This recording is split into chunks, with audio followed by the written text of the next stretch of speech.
Well, welcome everyone. We'll just wait until everyone is able to get in. So about another 20 to 30 seconds.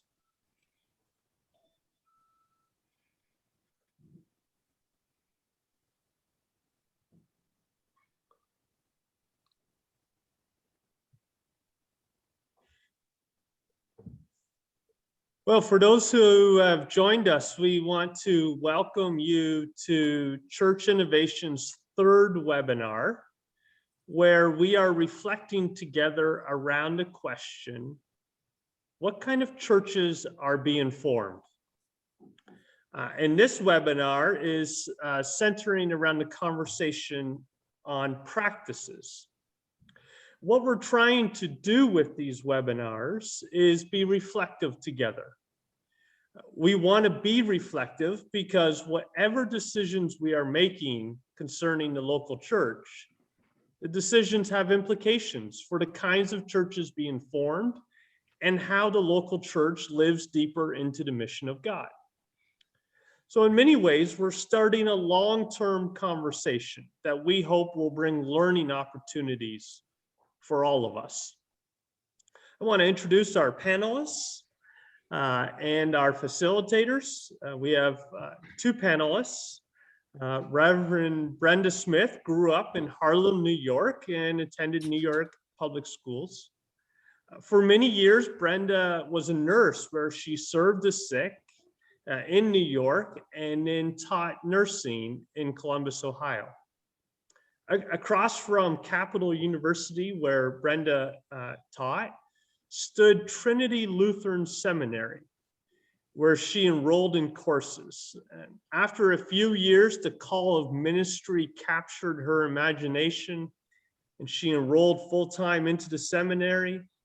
And Brenda has served the ECLA congregations in New York and also worked in a denominational office as program director for faith practices and the Book of Faith. On a side note, Brenda's favorite band, it seems, is The Temptations. Cheryl Russell is the pastor at New Heritage Fellowship in Fairview, Texas. Currently, Cheryl is a Doctor of Ministry student at Lipscomb University. She's married with 3 children. And from her Facebook post that I get to see, it seems she enjoys good food, dancing, and lots of reading. And we just learned in conversation that Cheryl loves trashy television shows. Mark Love is Graduate Director of Missional Leadership at Rochester University. Pat Keifert is founder of Church Innovations and retired systematic professor at Luther Seminary, and they will serve as our facilitators. And then I will fluctuate between facilitator and panelists, and I served the Newmarket Church of Christ for the last 17 years, just outside of Toronto, Ontario. Today's conversation is right in the wheelhouse of Church Innovations. And so the conversation will be extremely excellent and relevant, as have the first 2 webinars have produced. We're going to invite you to raise questions, comments in the chat, and we will get to those as we are able to through this webinar. But first, though, we want Mark to kind of reflect with us what we've learned in the first two webinars. So, Mark, what have we learned? Thanks, Nathan. Let me add my greeting to Nathan's. And as he mentioned, this is our third webinar. So we had one on worship and one on preaching. So we're asking the question, how has the practice of our faith been altered, expanded, or diminished by the pandemic? And we've learned some things, a few things along the way. We've learned that all churches are affected by the events of the last 18 months or so, but not in the same ways. And responses, therefore, to the pandemic have varied widely. We're all improvising and finding our way as we go. And because we don't know where all of this will lead us ultimately, we are experiencing a liminal season, which is added on top of the liminality that most of us experience already because we live in a new missional era. We're not settled. We're in transit. We're pilgrims through the valley of the shadow of death. Because none of us have the magic program that will guarantee our future beyond the masks and social distancing and vaccinations, we can't do a best practices webinar. We just don't know what those would be. Instead, as Nathan mentioned, we have to invite people into a conversation that asks, what might God be calling us to be or to do in this moment? As my friend Pat suggests, and I think rightly so, that now we are living in a time when people have God-sized questions. And another thing Pat is fond of saying is that a pandemic is a horrible thing to waste. And what we mean by that is that the disruptions that have come to our business as usual are a necessary prerequisite for adaptive change, for the new thing to emerge, for the leading of God's Spirit to become clear. Practices, then, are an important thing to consider in this moment. What are the things that we do together that help us participate in God's life and mission? James Smith, in books like Desiring the Kingdom, has reminded us that we are not first thinking creatures, but we are liturgical animals, ordering our lives through embodied practices.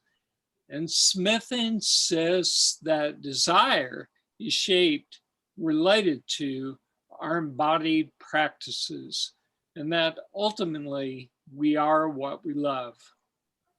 So we come today to the place where the rubber meets the road, where our participation in both the life of God and the life of the world becomes tangible in spiritual practices.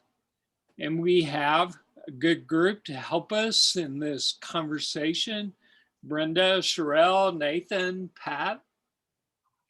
And we'll do our best, as Nathan mentioned, to keep track of the comments you make in the chat and discussion features that Zoom provides. But I want to open the conversation now to Brenda to begin with. Brenda, in your recent work, you've helped congregations in the area of spiritual formation. So I have two questions. First, what correlation is there, if any, between spiritual practices and congregational vitality? I want us to establish the importance of this conversation. And second, in your opinion, how has the spiritual life of churches been impacted by the pandemic, particularly in relation to their practices? So to you, Brenda. Thank you, Mark. Good morning. For some of you, it's afternoon. And I'm delighted to be here. I said to Mark, I could do 2 hours just on the first question, but I will try not to do that. I think I just want to talk a little bit about what congregational vitality is, because I think I think it's different. If you ask anyone what it is, you'll get different responses. I asked a friend of mine, is your congregational vital? And he said, yes, I'm in it, so it's vital. So but I just want to highlight some of the characteristics that have been mentioned of what a vital congregation exhibits. God's presence is tangible, nurturing each other in the faith, identify each other's spiritual gifts, friendly and welcoming, disagree in a respectful manner, understand that mission goes beyond the walls of the church, connects with the wider church Christian community, experience God's active presence in their lives daily, and live as disciples. And the relationships are important, especially between God, each other within the congregation, and the world. All of that matters. So when I think of the spiritual gifts, the spiritual practices that we talk about, and congregational vitality, I think that the spiritual practices are foundational to creating congregational vitality. You cannot talk about being a vital congregation if you're not talking about how do you live out your faith. So for example, one of the characteristics of congregational vitality is welcoming. Well, I have been in congregations where I have not felt welcome at all. And if it's a predominantly white congregation, falsely maybe sometimes, but I often assume that it's because of the color of my skin. And I always say, of all the places in the world, as a person of color, when I walk into a church, I should feel welcomed. And not only have I not been welcomed, but some blatant racist things have been said to me. Like I went to supply preach at a congregation, and the council president came up to me and, greeted me, and, the assistant minister is there telling me how they do communion and everything. And this council member said to me, you realize when you give communion, you read from the book on the altar. Well, I sin and fall short to the glory of God. So there were some 4-letter words that I was thinking when she said that, and love and hope were not the two I was thinking of. I just say that to say, where is our grounding in Christ for those kinds of things to happen? So when I think about the practices of church innovations and think about the idea that God is in each of these practices, for example, spiritual discernment, making God's presence and activity known within the church community, dwelling in the word. As we study God's word, what is God telling us? And what is the stranger that is with us telling us their perception of what is in that text? Announcing the kingdom. Where are we noting and naming God as at work in what we do? Hospitality, welcoming. I just mentioned what happened to me and what my feeling about church should be the most welcoming place that I go into. Dwelling in the world. How are we listening to the people that God puts before us? And then missional action, how are we going out in the world? So if those practices are foundational with talking about God, how are we living it out in the congregation? How are we talking about God, making God foundational to what we do? So there's definitely a connection for me between the practices, creating that climate of discipleship in a congregation, and congregational vitality. And Brenda, do you have any sense of how congregations are being impacted in terms of spiritual practice during the pandemic? I coordinated a spiritual renewal team, and we did some events. And at first, people seemed sad, but the more that we did these events, it seemed like there was just a deep sense of lament that, and I define it as that deep feeling of grief that you feel that touches you to your soul. My best example of that in my life is my dad died suddenly. I came home, my brother and sister-in-law were sitting on the couch, and I was 27. So, that I was not thinking about my father dying. And that the lament, the deep grief that caused me is the type of grief that I was feeling, people were feeling during this pandemic. I felt like ministry leaders were just stressed out, grieving the fact that they couldn't be within the congregation with their members, but also grieving that people were challenging them to be back into their congregations. So what we did in these events, we just prayed with people. And I think that before we talk about doing anything really intentional around discipleship, we need to go back in and just do some prayer, letting people share their laments about what happened to them during the pandemic, because people are coming back and their church members are not there, they've died. And how do we deal with the grief of that, the grief of being in the same, I have a 1-bedroom apartment, I live by myself, and I'm sick of myself, right? So how do we deal with the fact that we were isolated for such a long period of time? All of the griefs that we have are related to this pandemic need to be prayed over, and how we feel about it, share it, talk about it as we go back. Yeah, I've Brenda thought about a church having a wailing wall for when Yes. they come back together, and they could post things up on that to say, here's the grief I'm experiencing. I want people to know that, and the community to share in that with me. I think that would be powerful. And I also want to point out that when we think of kind of spiritual formation, us Protestant Westerners tend to think of kind of inward things, but the list you gave us they were all communal things to do together.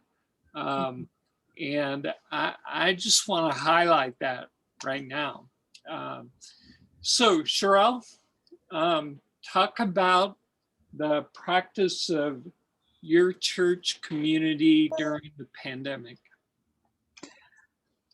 Hi, everyone. I feel like everything we did during the pandemic became a spiritual practice. Even, going on parades together. When our son graduated, they had a parade and went by our house. Someone bought a house and we had a housewarming drive-by. But also, dwelling in the Word was key. We utilized Zoom and the breakout rooms. And I feel like that was important because it helped us stay connected with one another and talking. Some people even felt that we cultivated more intimacy and closeness during the pandemic using Zoom.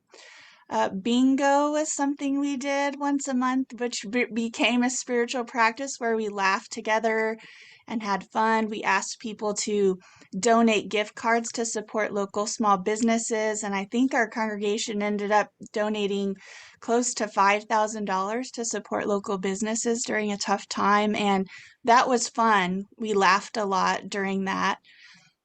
We picked stories in the Bible, books of the Bible that we could really lean into. Acts was perfect. The church scattered and gathered, and we talked about those narratives a lot. We were in Exodus, which was also great during the pandemic to reflect on and seeing the glory of God before us and in the midst of where we were. But I think part of the reason it was important for us to do those things regularly and to have those spiritual practices is there was just so much going on with people, and there was also a lot going on in our country socially and politically. And I feel like it helped us to keep cultivating a God-centered identity. There are a lot of competing narratives out there. And I think part of the challenge is, and anyone can tell me if you think this is true, but I feel like because we weren't doing the things we were used to, that it was really important for us as churches to have those narratives that we were talking about and sharing together in the formation of our identity as people of God, because so many of us were sitting in front of our TVs all day, watching the news all day, and it was very easy, I think, to start to lose some of that God-centered identity without those spiritual practices. Yeah. Great stuff. I want to come back to some of that later.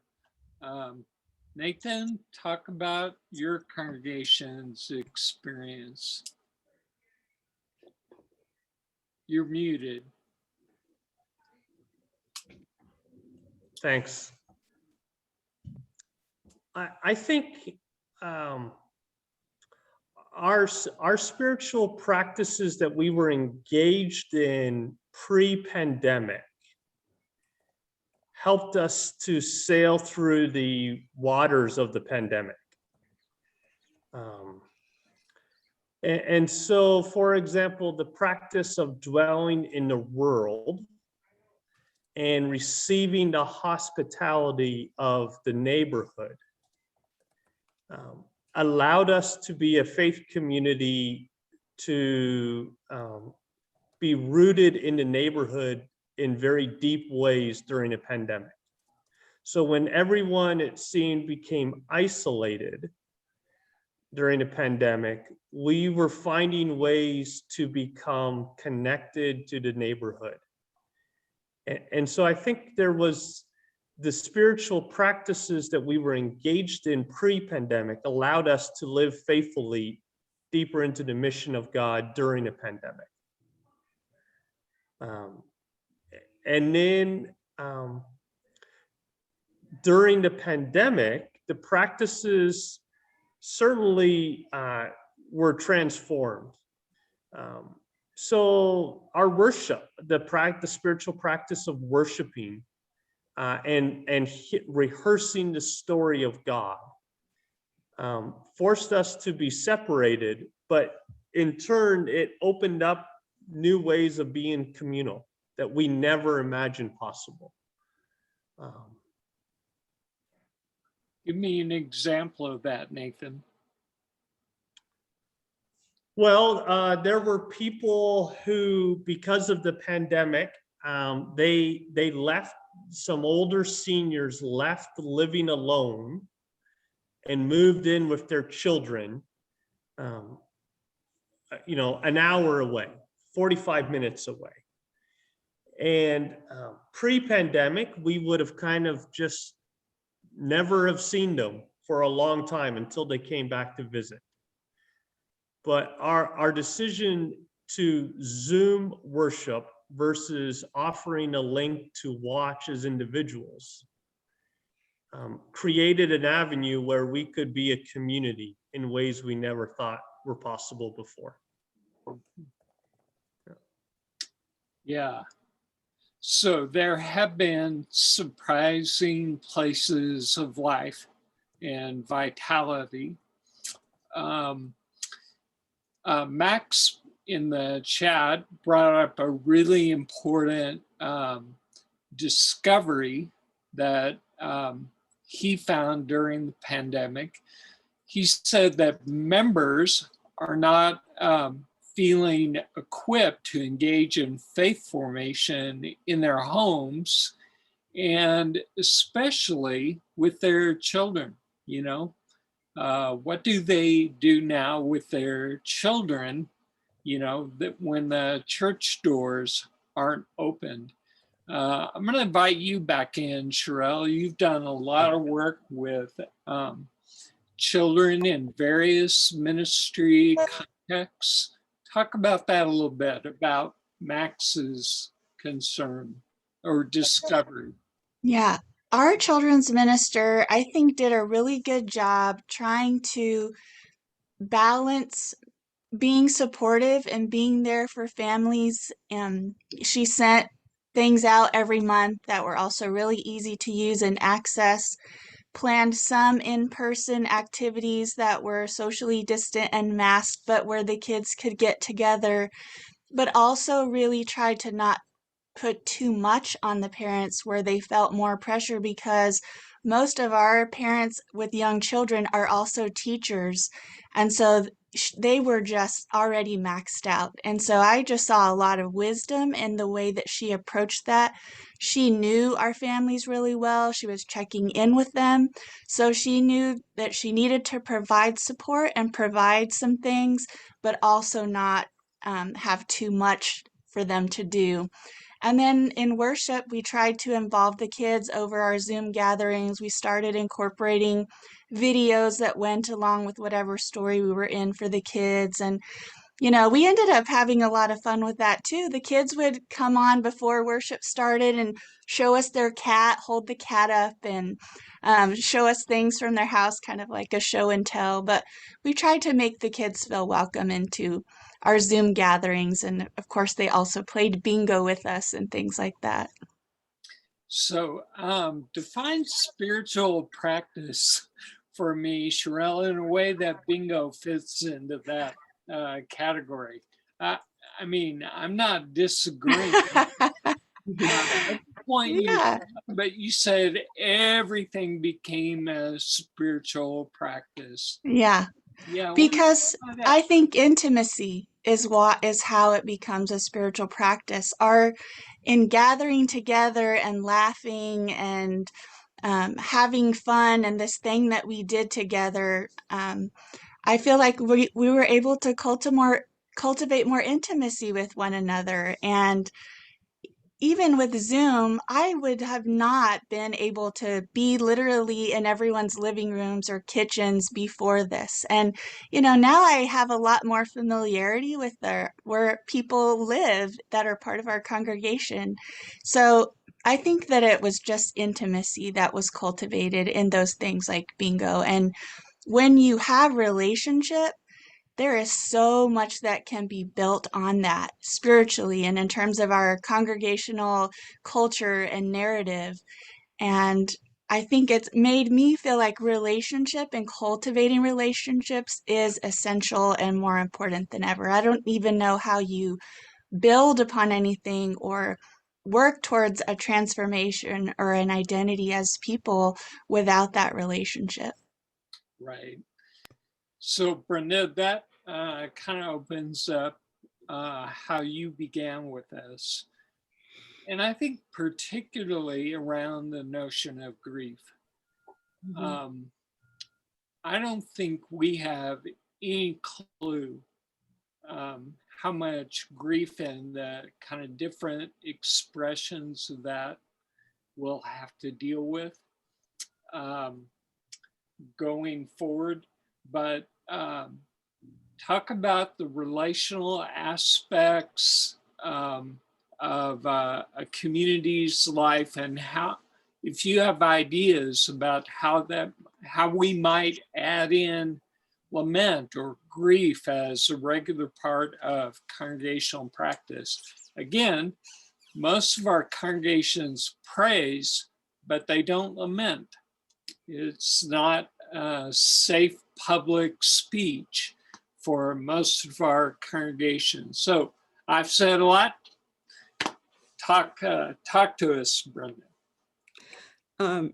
I was in New York when 9/11 happened, and it happened on a Tuesday. And that Thursday, we met as a congregation. We joined hands and went around the sanctuary, joined hands, and every person had the opportunity to say how they felt about what happened, and then we prayed over it. I think that's just a beginning. I think what my understanding of lament is that you have to name it. You have to name it to get past it. And so opportunities for people to just share the grief that they have gone through, whatever that may be, and then praying over it, maybe in small groups, maybe writing, maybe doing some journaling and sharing what you would like to share from that. I think having, a lot of times the ministry leader cannot pray after church because they're busy saying goodbye, but maybe having a team of people that are willing to just be at the altar to pray with folks as they are asking for prayer around what has happened around the pandemic. Having some resources about what they can do in the home, to, as a family, to talk about what has happened, and what they want to see happen in the future in relation to what happens in ministry. So I think it's an opportunity, any opportunity to share the lament and pray over it, is important. Yeah. That, that takes a lot of intentionality. There may be someone brave enough to make it happen, by drawing attention to their own grief. But usually a congregation is going to need to create the ritual space for that to occur. And Nigel mentioned that the pandemic has taught us that we need to do less, more than just busy activity. So, so now I have to be intentional about grief and lament. I'm wondering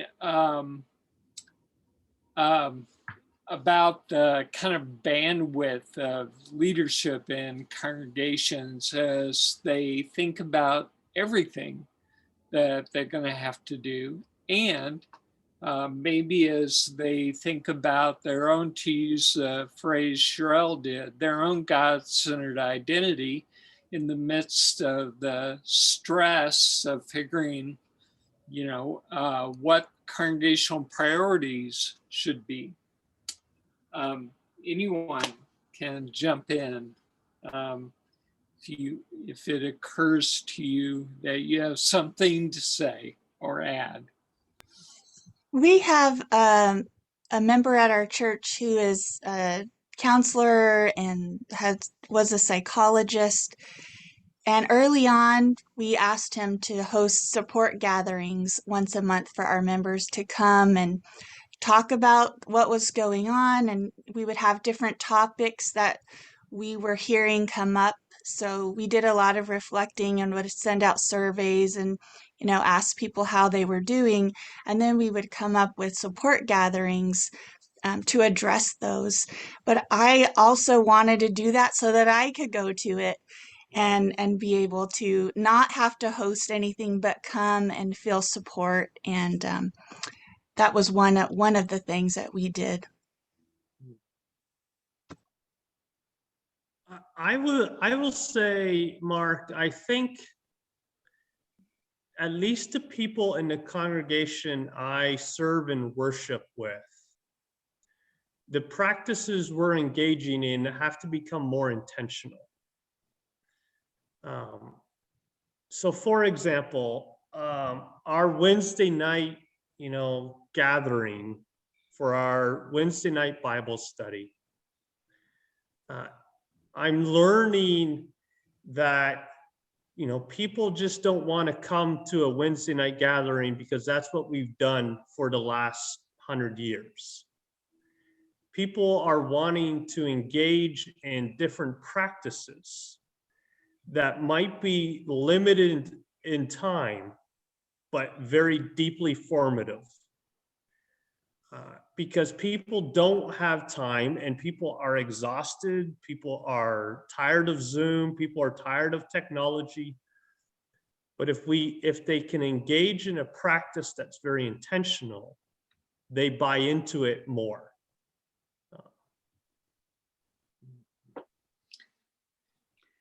Yeah, so again, we've tended to think about spiritual formation and practice in relation to the individual.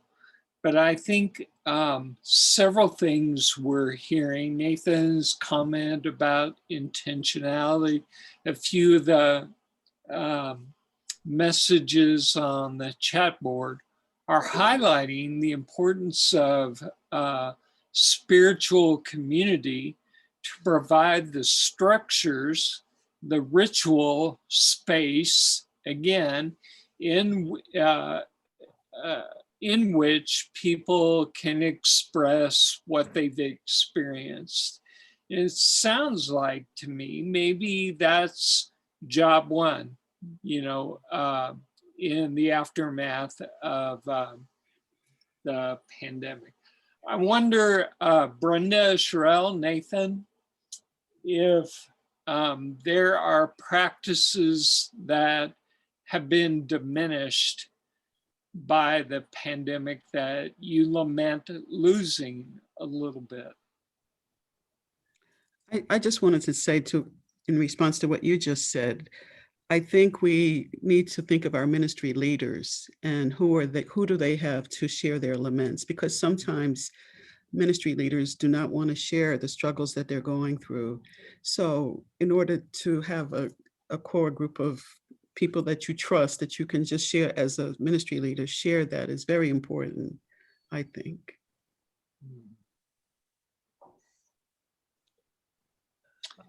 I lament the diminished practice of table fellowship.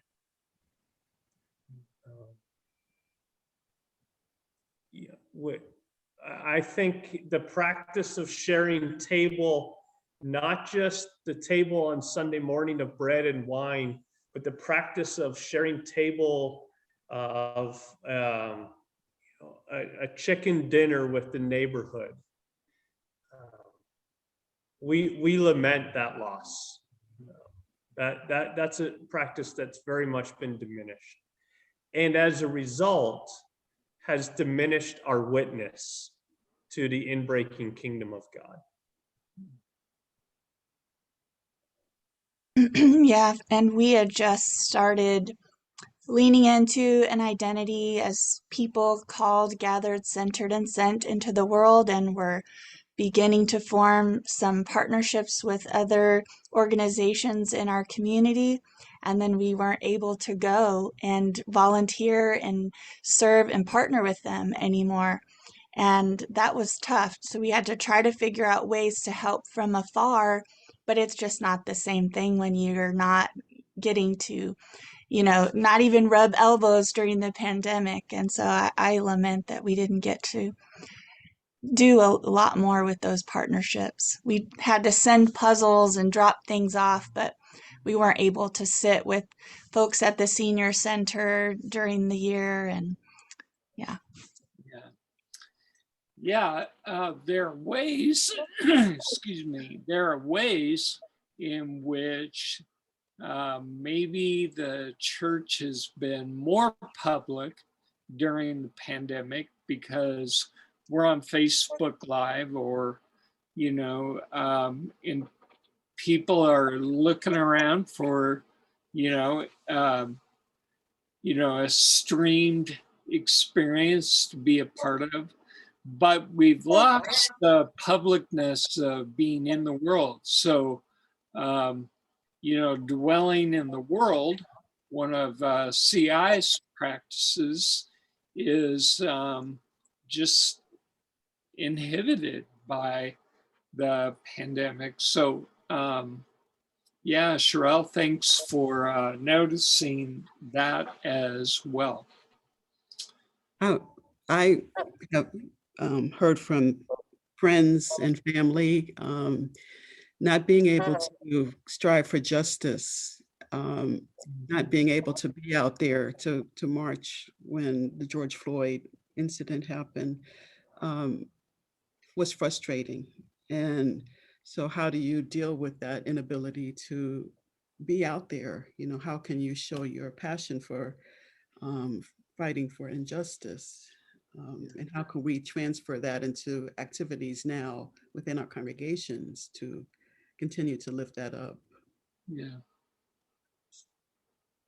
We had some folks in our church that were so great about telling stories about connecting with people at the grocery store and things like that, that I'm looking at pictures and reflecting on things, wishing that we would have brought more to our gatherings. We had people that are just naturally great at striking up conversation, while lamenting the lack of toilet paper at the grocery store. And I wish that we would have pulled more of those into discussion.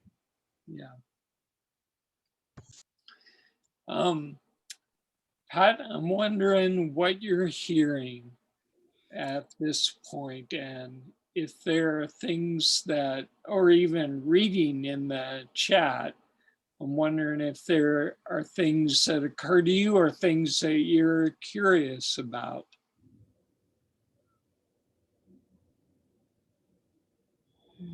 Well, as you might imagine, there are.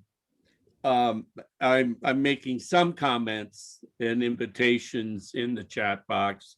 Very good stuff coming forward, both from our panel and then the reactions. Just a few things.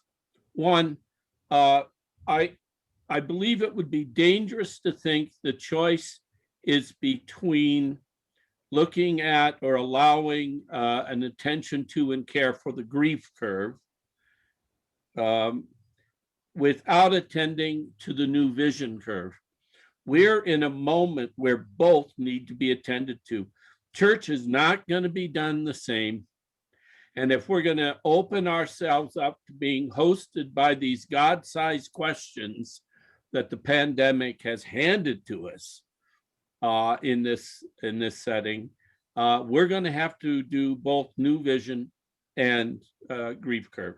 Two, I think it's very important to note that the church is one of the few places I know where public lament can take place. We live in a society that denies death as one of its highest priorities. You'll pardon me, but you put it very well, Mark, at the beginning. We even deny that we're in the valley of the shadow of death. The church can speak truth to power by naming those realities where death is reigning. And that's whether it's the incredibly bizarre realities revealed around George Floyd, or it's the ability for huge portions of our population to pretend that we're not dying, that people aren't dying, the church has an opportunity here. So one last piece. My teacher, Paul Ricoeur, in his major address to the American Academy of Religion, you knew I'd bring him in, on theodicy, said, theodicy should begin not as a noetic crisis, but in lament. And the only way to an honest question of theodicy is through lament. And Brenda's stuff is right on. The church needs to be a place where lament with no answers, folk, just the bare lament. Two, Charles Taylor notes in his On the Secular Age that he finds it amazing that people who are formed in participating in the liturgy and who do participate in the liturgy don't avoid the question of theodicy, but don't seem to think an answer would change anything really important in their life. Think about it, folks. What is God up to in this pandemic? And where is the church in allowing people to ask that? So Pat, Nigel says, if lament or wailing wall captures grief, then what would be a practice for a new vision curve? Well, what's interesting in our experience, as Nigel fully knows, is that both the grief curve and the new vision curve begins with denial. We don't need, not that no one's died or no one's dying. We don't have anything to grieve. And the denial, we don't have to be different. We can just run back to being the way we were. And right now, that denial can only be attended to, oddly enough, by beginning with lament. If you free, we're working with one congregation right now that's without a pastor, and all they want to do is get a new pastor in place. And they want to move as fast as possible. They don't have time to ask the question, what is God's preferred and promised future for us? And it's killing them. To slow down and give them a chance to name. They love their church, they love their community, and they're afraid they're losing it. Being able to look and ask the question, what is God's preferred future? And to lament what they've lost will free them. It's a liberating lamentation. I'd love to hear others on this. This is just my take. We had, right before we started regathering physically, which we've just started, it coincided with Easter. And so we got a prayer labyrinth. There's one near us, and had people sign up to go. And one of the things that they could choose from was walking into the prayer labyrinth, praying through all of the losses and the things that had passed away over the last year, and then walking out, praying about all of the things that they were hoping would come to life. But the resurrection, the crucifixion and the resurrection was a perfect opportunity for us right before we started meeting together again to lament those things and to hold them, and also hold the hope for what can come out of it and the things that we're hoping will come to new life in this next year.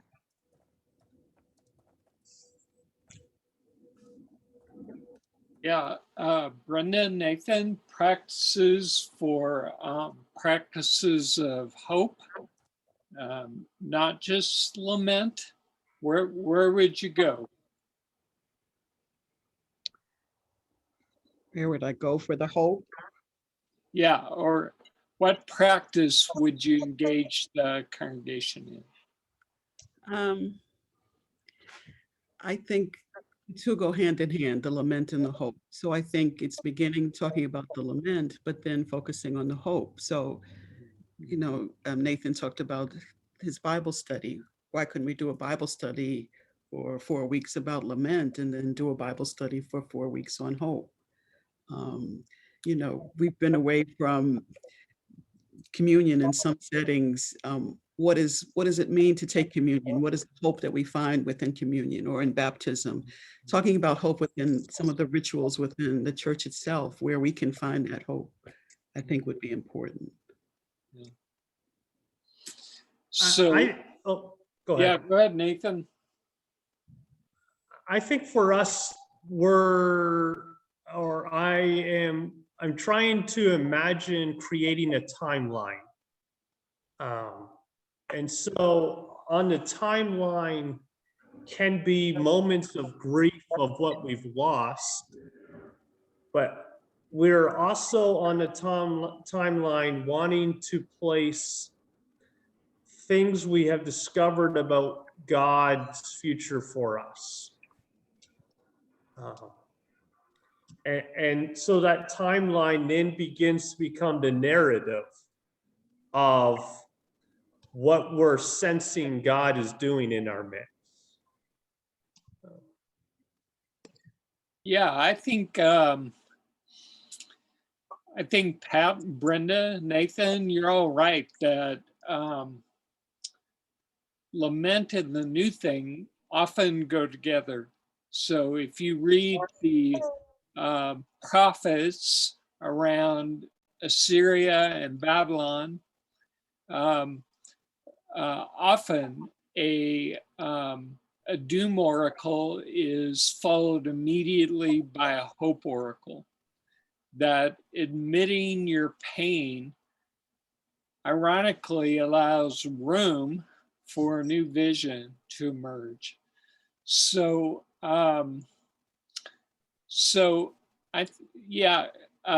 just hovering in, Cheryl.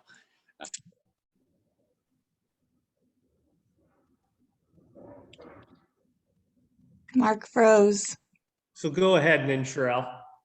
Well, I was just going to say, something that I'm thinking about lately is the importance of seeing what has happened over the last year and what we've discovered about our community that's usable for this future that we're moving into. And what are the strengths? What are the things we've seen from our congregation that we can use and build upon? Like, we know now that we're way more flexible than we thought we were. We're way more agile than we thought that we were. We're way more technically savvy than we thought we were. And so there's been all of these good things that I think we need to reflect on as we start thinking about the new and the hope. Um, all of the things we've discovered about ourselves that's usable moving into that space.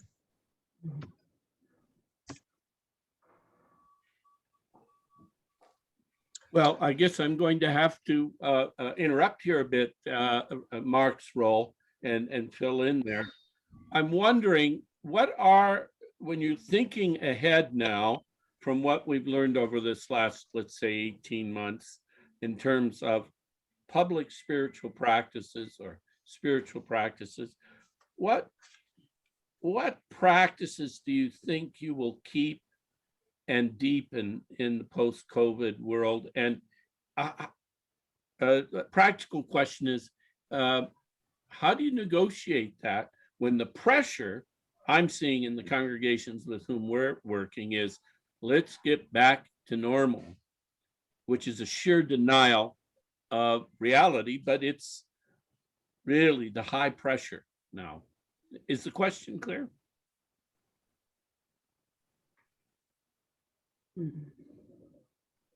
I think reflection is going to be really important. We've done that in a few different ways and always could have done it way more, but reflecting together, I think, is going to be really important, especially as we start trying these new things. We need to take time to stop and say, what are we learning as we're experimenting with this? What are we learning about God and the kingdom and about us? And so I think I want to lean into that a lot more in the next year is reflection. I think beginning with your key leadership to talk about all of this, letting times for the key leadership to lament separately from the congregation and just talk about all the pain that's there and how do we move forward is important. I want to lean into the practice called dwelling in the world more. I'm not so certain about us as a faith community, but a lot of my colleagues, I think, are realizing they're going to be smaller after the pandemic. And I think the practice of dwelling in the world, to listening to our neighbors, to discover, how to move deeper into the mission of God is going to be vitally important for us, especially after society has changed from the pandemic. If I might, we know one thing that history has taught us about America in pandemics, that to me is an overwhelming reality we need to come to terms with. That we had a pandemic a century ago that was even more devastating in terms of the number of people dying, if you percentage wise, to the number of people alive in North America. And almost no history was written. The reality of the Spanish flu was forgotten as fast as possible. One might even argue that the Roaring '20s were as much a response to that pandemic as the First World War. Remember, more American soldiers died of the Spanish flu than in combat in Europe. America denies death, will pretend this didn't happen, and will try not to learn from it. It's a huge deal. And ways of allowing people a safe place to do that may be one of the great purposes of the local church. We're pushing up towards the end, Mark, and I wanted to make a 3 lines under what you said at the beginning in one particular thing. We hear all sorts of language about practices, and I'm very thankful for that turn to the language of practices. And we hear a lot of language about spiritual practices. And now you're going to get my theologian quote / person who's been walking with literally thousands of congregations on 5 continents for 30 years observation that Mark is dead right. Spiritual practices have God's presence and power, God's agency as the central experience. The gospel is not only good information about the world or even about Jesus. The gospel is Jesus. What makes Jesus both necessary and present in persons' real lives is the embodiment of the gospel, and that's what we've been talking about today.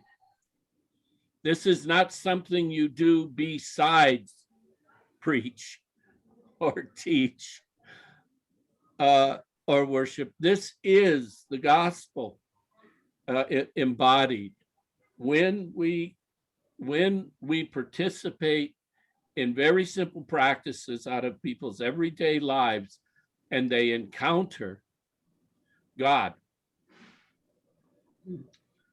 they feel the urgency, the necessity of Jesus, that what they face is way bigger than they or even the whole church can take on successfully, that they find themselves saying, "Give me Jesus." And they experience the gift of Jesus. That's what spiritual practices are about. And we've been exploring that. It's been beautiful today. And I just want to thank everyone for the sort of transparency that you've provided. Yeah, Beth, let's put the poll up.